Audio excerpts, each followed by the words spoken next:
माझ्यासोबत शिवसेना उद्धव बाळासाहेब ठाकरे पक्षाच्या नेत्या सुषमा अंधारे आहेत। ताई, मार्कडवाडीचं सगळं तुम्ही पाहताय, ईव्हीएम विरोधात एक आंदोलन चालू आहे, त्याचं केंद्र मार्कडवाडी तयार होतंय। तुम्ही भेट देणार आहात का किंवा तुमच्या पक्षातील मोठे नेते कोण भेट देणार आहेत का? कारण शरद पवार, जयंत पाटील, नाना पटोले यांनी भेट दिलेली आहे। काल गोपीचंद पडळकरांची देखील मोठी सभा झालेली आहे, सदाभाऊ खोतांची देखील सभा झालेली आहे। तुमच्या पक्षातील कोण भेट देणार आहे का?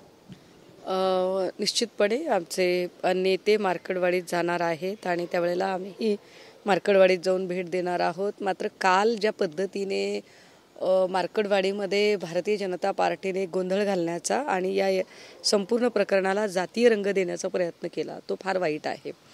कारण मार्कडवाडीच्या लोकांनी जे पाऊल उचललेलं आहे ते फक्त आणि फक्त त्यांच्या मताधिकाराशी संबंधित आहे।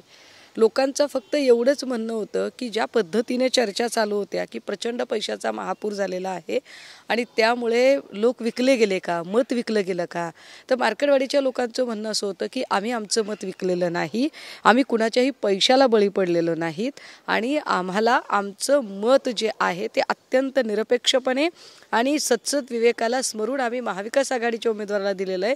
तरीसुद्धा म्हणजे मार्कडवाडी कायम लीड देते, तरीही हे असं कसं काय झालं एवढं त्यांना फक्त सिद्ध करायचं होतं, म्हणून त्यांनी बॅलेटवर एक मॉकपोल करायचा प्रयत्न केला। परंतु त्या प्रयत्नाला ज्या पद्धतीने सरकारने दडपशाही केली त्यावरून हे निश्चित स्पष्ट झालं की सरकार अशा पद्धतीने मॉकपोलला किंवा बॅलेट पेपरवर यायला घाबरतं। या संबंधाने अजून एक गोष्ट आपण विचार केला पाहिजे की काल काही नेत्यांनी तिथे जाऊन वक्तव्य केले की धनगर समाज किंवा अमुक समाज। मला असं वाटतं की याला जातीय रंग देण्याचा गरज नाही। जात, धर्म, लिंग, वर्ग याच्या पलीकडे जाऊन संसदीय लोकशाहीने जो मताधिकार दिलेला आहे त्या मताधिकारावर फक्त बोललं जाते। आणि ठीक आहे ना, हे बघा, हे सरकार जनमताच्या कौलाने आलेलं नाही, हे सरकार कम्प्लिटली ईव्हीएमच्या कृपेने आलेलं आहे। हे जनमानसामध्ये हीच छबी या सरकारची आहे। तरीही आमचं काय म्हणणं आहे, ठीक आहे बाबा, ईव्हीएमची चोरी करून तर ईव्हीएमची चोरी करून तुम्ही सरकार भोगायचे भोगा, पण जर एवढा विश्वास आहे की नाही जनमत आमच्याच पाठीशी आहे, लोकांनी आम्हालाच निवडून दिलेला आहे, तर येणारी निवडणूक जी आहे स्थानिक स्वराज्य संस्थांची ती बॅलेटवर घेऊन दाखवा। दूध का दूध, पाणी का पाणी होईल। आम्हालाही कळेल आम्ही किती पाण्यात आहोत, तुम्हालाही कळेल लोक तुमच्या किती पाठीशी आहेत। हे करायला काय हरकत आहे? तुम्ही म्हणताय की ईव्हीएम मुळे ही निवडणुका जिंकल्या गेल्यात, परंतु निवडणूक आयोगाकडून स्पष्टीकरण आलेले आहे की ज्या व्हीव्हीपॅट मधील ज्या स्लिप आहेत आणि मतदान आहे यामध्ये कुठलीही तफावत नाही, अशी माहिती निवडणूक आयोगाने दिली। निवडणूक आयोग अशी माहिती देत नाही। व्हीव्हीपॅटच्या ज्या काही 5 पेट्या मोजायची जी पद्धत आहे, का सगळ्या सरसकट पेट्या का मोजू देत नाहीत? तुम्ही मोजणीच्या आधी का बरं मोजू देत नाहीत? त्या मोजून झाल्यानंतर तुम्हाला वाटेल त्या पेट्या तुम्ही ठेवता का आणि 5 पेट्या जुळवून बघा म्हणता? हे अजिबात चालणार नाही, एक भाग। दुसरं असं की जेव्हा निवडणूक आयोग असं म्हणतं की आपल्याकडे फार मोठी लोकसंख्या आहे आणि त्या लोकसंख्येच्या मध्ये एवढ्या सगळ्या वोट्स आपल्याला मोजता येणार नाहीत, 5 वर्षातून एकदा निवडणूक येते, तुम्ही 5 वर्षाचे वेतन भत्ते घेता। निवडणूक आयोगाच्या अध्यक्षांपासून ते कर्मचाऱ्यांपर्यंत तुम्ही लोक जर 5 वर्षाचे वेतन आणि भत्ते घेता तर निवडणुकीच्या काळात किमान 15 दिवस काम करायला काय हरकत आहे? एवढी घाई कसली आहे निवडणूक आयोगाला की नाही आत्ता निकालाचा सुरू झालेला आहे आणि 10-11 वाजेपर्यंत सरकार कोणाचं स्थापित होणार हे सांगून मोकळे? मला असं वाटतं की प्रगत देशांनी सुद्धा ही गोष्ट नाकारलेली आहे, त्यामुळे तुम्ही नाकारायला काय हरकत आहे? कवटाळून का बसलाय? आणि जर तुम्ही प्रभू श्रीरामाचे दाखले देता तर त्या प्रभू श्रीरामाने एका माणसाच्या सांगण्यावरून सीतामातेला अग्निपरीक्षा द्यायला भाग पाडले। मग इथे तर लाखो करोडो लोकांचा संशय आहे या ईव्हीएमवर, मग तिथे भाजपा का चिकटून बसली आहे बॅलेटला? हा अजूनही आमच्या आकलनाच्या पलीकडचा प्रश्न आहे। याला जोडून अजून एक उत्तर दिलं पाहिजे। देवेंद्र फडणवीसजींनी एका ट्विटला उत्तर देताना पवार साहेबांना असं म्हटलं की मार्कडवाडीचा पॅटर्न जरा बघा की कुठल्याही एका पक्षाला त्यांनी सलगपणे मतदान केलेलं नाही। 19ला वेगळं मतदान आहे, 24चं वेगळं आहे, 14चं वेगळं आहे। आम्ही TV9च्या माध्यमातून देवेंद्रजींना हे अत्यंत नम्रतेने सांगू इच्छितो की साहेब, मार्कडवाडीचा पॅटर्न तुम्ही बघा, पक्षाला मतदान केलं असं ते होत नाही, उत्तमराव जानकर ज्या पक्षाच्या बाजूने राहिले त्याला मार्कडवाडीने लीड दिलेली आहे. जेव्हा उत्तमराव जानकर हे भारतीय जनता पार्टीच्या बाजूने होते तेव्हा भारतीय जनता पार्टीला ती लीड मिळाली आहे. म्हणजे मार्कडवाडीची जी जनता आहे ती जानकरांच्या पाठीशी होती. त्यामुळेच त्या लोकांना वाईट वाटतं की आम्ही तर मतं दिलेली होती ती उत्तमरावांना दिलेली होती, ती मतं सातपुतेंच्या खिशात कशी काय गेली. इतका साधा प्रश्न आहे, त्यावर तुम्ही का बरं उत्तर देत नाही. विधानसभेच्या निवडणुकीमध्ये ताई महाविकास आघाडीचा दारुण पराभव झाला. त्यानंतर भाजपच्या नेत्यांकडून दावा केला जातो की महाविकास आघाडीचे काही खासदार संपर्कात आहेत आणि महाराष्ट्रात ऑपरेशन लोटस राबवलं जाणार आहे. भारतीय जनता पार्टीची आकांक्षा इतकी आसुरी आहे. एक तर सक्षम नेते तयार होत नाहीत, त्यामुळे दुसऱ्याची पोरं मांडीवर घ्यायची त्यांना वेळ येते. आणि त्यामुळे सातत्याने हा आमच्या संपर्कात आहे, तो आमच्या संपर्कात आहे. माझं काय म्हणणं आहे की एवढे सगळे आमदार EVMच्या कृपेने ताब्यात घेतल्यानंतरही अजून स्वायत्त यंत्रणा, जसं इलेक्शन कमिशन तुमच्या हातात आहे तशी ED पण तुमच्याच हातात आहे, घरगडी आहेत तुमचे सगळे. तर ते ED सगळं ब्लॅकमेल करून अजून काही लोक न्यायचे असतील तर त्यांनी ते बिनधास्त न्यावेत. माझं असं म्हणणं आहे, आय रिपीट वन्स अगेन, जर भारतीय जनता पार्टीला अजून काही लोक न्यायचे असतील तर त्यांनी ते बिनधास्त न्यावेत. आणि ज्यांना जायचं असेल त्यांनी सुद्धा, ज्यांना भारतीय जनता पार्टीचा हा ब्लॅकमेलिंगचा फंडा मान्य असेल त्यांनी सुद्धा खुशाल जावं.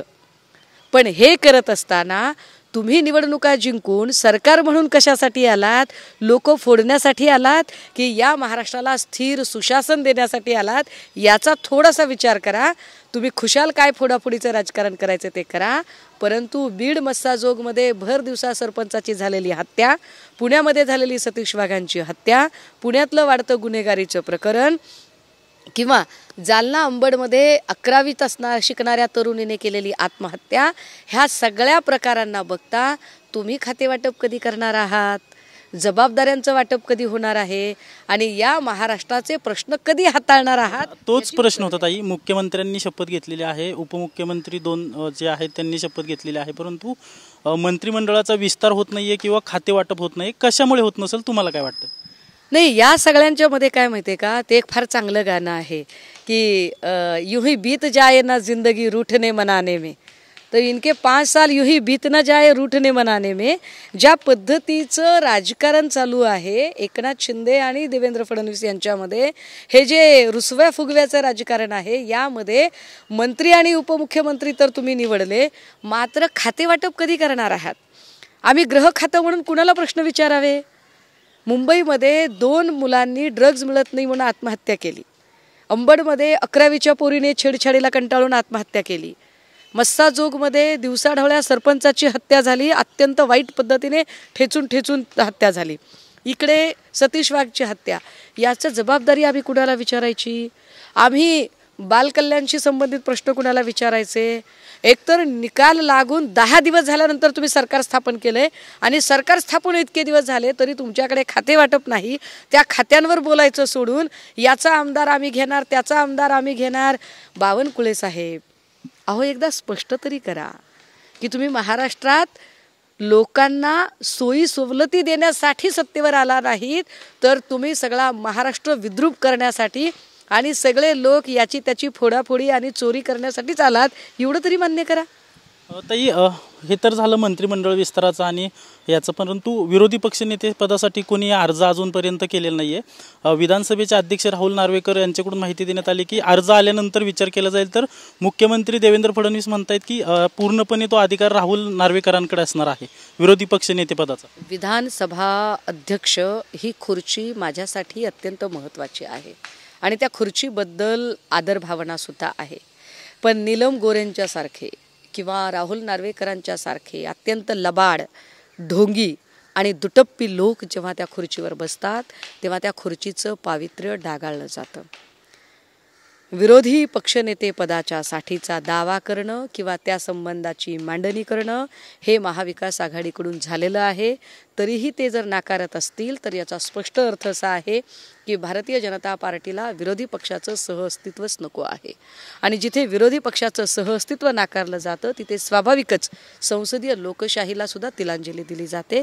या लोकांना लोकशाही नको आहे, हुकुमशाहीचा फंडा यांना चालवायचा हे स्पष्ट दिसतं. विधानसभेत जर ठाकरे गटाला विरोधी पक्ष नेतापद दिलं तर विधान परिषद विरोधी पक्ष नेतापद काँग्रेस घेणार किंवा दावा करणार असल्याची माहिती समजते ताई. नाही, हे बघा, विधानसभेचं विरोधी पक्षनेतेपद कोणाला द्यायचं, विधान परिषदेचं कोणाला द्यायचं, किंवा पक्षांतर्गत पुन्हा कुठल्या व्यक्तीला द्यायचं, मला वाटतं या सगळ्या संबंधाने निर्णय घेणारे पक्षश्रेष्ठी आहेत. तीनही पक्षाचे नेते एकत्रित बसतील, एकत्रित बसून ते निर्णय घेतील आणि ठरवतील. त्यावर उगाचच कपोलकल्पित चर्चित चर्वण करण्यामध्ये काहीच अर्थ नाही आहे. नितेश राणेंचं एक वक्तव्य समोर आलेलं आहे. मुस्लिम समाजाच्या बाबत एक वक्तव्य आहे की लाडकी बहीण योजनेचा लाभ मुस्लिम समाजाने मोठ्या प्रमाणात घेतलेला आहे. त्यांनी असं म्हणलेलं आहे की ज्या दोनपेक्षा जास्त अपत्य असलेल्या लोकांचं या योजना जो लाभ घेत आहेत त्यांचा लाभ बंद करा, असा एक प्रकारचं एक वक्तव्य केलं. राणे पिता पुत्रांचा कॉन्फिडन्स शिगेला पोचलेला आहे, त्यामुळे त्यांनी उत्मात करणं फार स्वाभाविक आहे. पण जर एवढं वाटत असेल तर राणेंनी शिंदेंना आणि फडणवीसांना आणि पवारांना सांगायला पाहिजे होतं की लाडकी बहीण योजना राबवताना आम्हाला ती बौद्धांसाठी, मुस्लिमांसाठी, ख्रिश्चनांसाठी किंवा जैनांच्यासाठी राबवायची नाही, आम्हाला ती फक्त आणि फक्त हिंदूंसाठी राबवायची आहे. म्हणजे तुम्हाला पुढचं सगळं बोलणंच खुंटलं असतं. अमुक एका धर्मियांच्यासाठीच आमची योजना आहे हे जर तुम्ही निवडणुकीआधी स्पष्ट केलं असतं तर निवडणुकीच्या नंतर तुम्हाला एवढे ॲलिगेशन करायला स्कोपच राहिला नसता. तुम्ही आधी वेगळी भाषा असेल आणि आता वेगळी भाषा असेल तर मला असं वाटतं की एका अर्थाने तुम्ही राजकारणी म्हणून अत्यंत कमकुवत ठरता, मतलबी ठरता आणि संधीसाधू आहात तुम्ही. ताई, रुपाली चाकणकरांचं बेळगावबद्दल एक फेसबुक पोस्ट आहे की महाराष्ट्राचे लेख म्हणून बेळगावबद्दल आत्मीयता आहे आणि बेळगावसाठी अंगावर लाट्या काट्या खायची वेळ आली तरी परवा नाही, अशा प्रकारची एक फेसबुक पोस्ट रुपाली चाकणकरांनी केली. काय आहे ना दादा, कचकड्यांच्या शोपीसवर आपण बोलू नये. कचकड्यांचे जे शोपीस असतात त्यांनी फक्त आणि फक्त शोभा वाढवायची असते, त्यांनी फार बौद्धिक दिवाळखोरी दाखवायची नसते.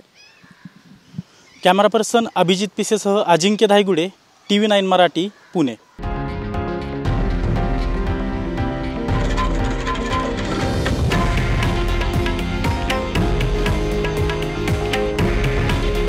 हे आहे देशातील नंबर 1 न्यूज नेटवर्क आणि आपण पाहत आहात TV9 मराठी.